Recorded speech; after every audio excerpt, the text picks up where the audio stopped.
Hello, people of YouTube. My name is Steve Gray, and thank you for watching.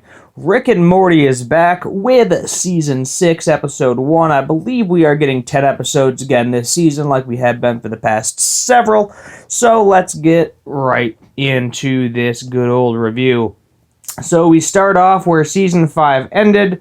Citadel was destroyed, got a bunch of Rick and Mortys dead floating in space. There's some feral Mortys. We think Morty and Rick are going to die, but of course they don't, because then there wouldn't be a show. So Space Beth comes, saves the day. They have this little sequence.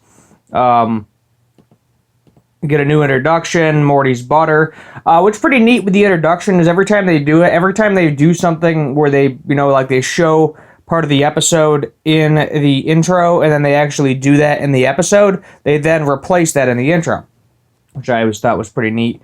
So I guess we're just never going to have Cthulhu. We have a digestive bot here where Morty's eating some paste, because, for those of you that don't know, when you don't eat or you fast for an extremely long period of time, your stomach basically shrivels up into nothing, so eating solid food could potentially kill you, which is why you have to eat very, very little in order to do that correctly. So we have Rick trying to get the portal fluid going, and what he ends up doing is actually restarting people, as opposed to restarting all the Rick Mortys, and basically anybody that's been through portal travel, he restarts them as opposed to restarting the actual portal fluid itself. So what this means is basically every Rick and Morty and Jerry and whoever else traveled by portal is going to ultimately end up going back to their original location. And there's kind of this drawn out thing where like Rick could explain it more, but then he doesn't. And then he says to Summer, this is a code, whatever. And apparently every time Summer helps him, she gets cool gadgets. This time she got Wolverine claws, or Wolverine's daughter's claws, I should say. If you're familiar with the movie Logan. Just the 2 claws as opposed to the 3. So now Rick is back at his original location, which he hasn't been to in years, because you can just see all the technology is significantly older. He actually designed it where his wife, Diane, I believe her name is, to basically be one room away. It's kind of like an AI program, and constantly berate him about her death. So he actually designed it to make himself suffer, and it's it's everywhere. He's talking to it. It's in his ship as well. Morty goes back to his Cronenberg Earth, where everything's pretty much destroyed. He kills a Cronenberg. He sees a fire. We find that Jerry is actually doing extremely well in this environment. However, at this point, Beth and Summer have both died, because as we knew, they got frozen. He said something licked them out of it, at which point it caused them to get a disease or something. They ended up dying as well. What Space Beth and Summer all have to do is go to what's kind of left of the Citadel in order to restart this portal. Apparently, Rick is kind of in a senior community center type deal, a bunch of old people. You can see that no one's been in this house for literal years. Apparently, Rick used to get super, super drunk, not like, have a fun time drunk, like he actually got. He said he got drunk, where he would like leave sad notes and stuff around. Depressed drunk. There we go. Rick ends up going into this new dimension type thing that Evil Morty did at the end of last season, and he realizes that Evil Morty is actually lost as well. There's no beacon points for him to go to, and that's what he's doing. Basically, he's getting Summer, Space Beth, and Beth to reopen that beacon.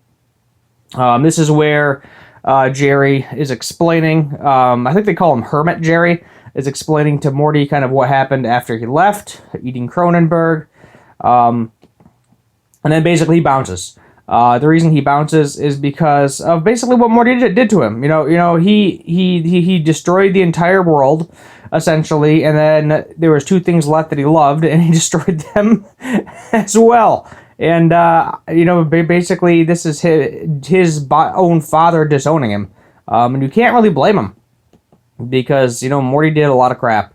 So they do end up activating the giant portal thing, or beacon, if you will. There's giant, 4D space worms going on. They end up fighting. Cool little fighting sequence going on here. The original Rick is still somewhere in this universe. That is also the Rick that actually ended up killing this Rick's, C-137's, daughter and wife, Beth and Diane. His wife, Diane, there. So he thought that, hey, maybe he made him a bomb, something along those lines. And we realized that that particular Rick just doesn't care about anybody and anyone. Doesn't care. And they end up finding this kind of platform in space where he may or may not actually be hiding out. At which point we get into another fighting sequence, which is actually really interesting because we learn later in the episode that this is not a clone. This is actually the Rick that killed his daughter and his wife. And Rick's kind of gotten to the point where he's killed so many other Ricks that he just doesn't care anymore. He thinks that it's unobtainable and he's never going to be able to find him, even though he was literally right in front of him, right there the entire time. And it kind of sucks because, we have Space Beth and Beth kind of fighting for Summer's affection in a space worm. They get broken out, no issue. Then there's kind of this fun little sequence where they all form together to this giant one, and then Rick and Morty come out in the spaceship. We do have kind of a new spaceship as well, new spaceship design. Even though it's old, it's not like the trash cans anymore. I don't know if they're going to keep going with it throughout the season. We go back to Jerry's original universe where they're all just hating on him. Kind of season 2 vibes, as they say. And Jerry's just like, yeah, I'm leaving, because it's kind of a mashup. All the current family, the ones that we know, C-137, the Jerry's from somewhere else, the Beth's from somewhere else, the Morty and Summer are from somewhere else. It's kind of a mess. Then we have this cute little fella that bites stuff, literally takes over the entire world. You're not coming back from that. There you go. There's the image. Some little cute thingy that takes over the entire world as it bite things, and it basically kills the entire planet. We have them going to a new universe, burying or a new dimension, whatever, burying their bodies in the backyard. Yet again, Space Beth and Beth seem to kind of reconcile their differences, and she's like, "Yeah, you can show up once in a while." Because ultimately they're both our kids. Who knows? And that's kind of where the episode ends. Then there's Parmesan or something. They're basically the universe they're in now. They mispronounce Parmesan. And then we find out here at the end that yes, that Rick that we saw was actually the one we were looking for the entire time. So I'm sure we're going to see him more this season. I don't know what number he is. Jerry actually tries to kill him for a quick second. Rick even's like, wow, Jerry's kind of a badass here. It's pretty awesome. I'm impressed. He's laughing. He heals from a wound. And Hermit Jerry dies. There is the end of the episode. Definitely interesting coming into it from last season. We'll give this bad boy a 7 out of 10 because it was kind of weird, kind of different. To me, it felt a little off, if that makes sense. Just kind of meaning, that I thought they were going to do something like fun Rick and Morty adventure, Rick and Morty 1,000 years type situation. But no, they actually went straight into storyline. And that's where a lot of it, sometimes it gets hurt. Some people like the storyline. Some people just want kind of like those one-off episodes. And I definitely was not expecting it to be kind of like one of those canon episodes where like you have to watch everything in order to understand where it's going type deal. There's actually an end game. Eventually, we got to find this other Rick that killed our, C-137's wife and daughter.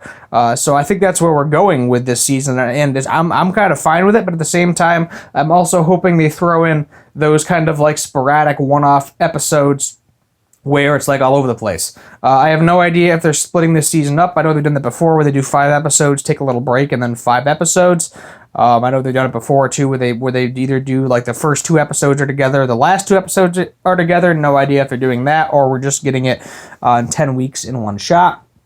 I think what I'm going to do here is I'm nearing 1,000 subscribers finally. So as a little reward, because I do have some Szechuan sauce still, and the last time I tried doing this giveaway, nobody did it. I think I'm going to attempt to do a giveaway again with the Szechuan sauce. I have 4 of them. I can give away all 4 to 4 different people.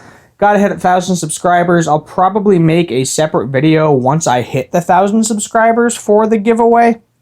But ultimately, that's what I want to do. Get me to 1,000 subscribers, and we'll do a nice little Szechuan sauce giveaway for everybody that enjoyed it. But definitely enjoyed the episode. Definitely was not expecting it to kind of be canon, if you will, taking off exactly where we left off from last season. But good episode overall, and I look forward to watching the next several episodes. I think I'm going to do a clip too. I think I'm going to do clips of Rick and Morty.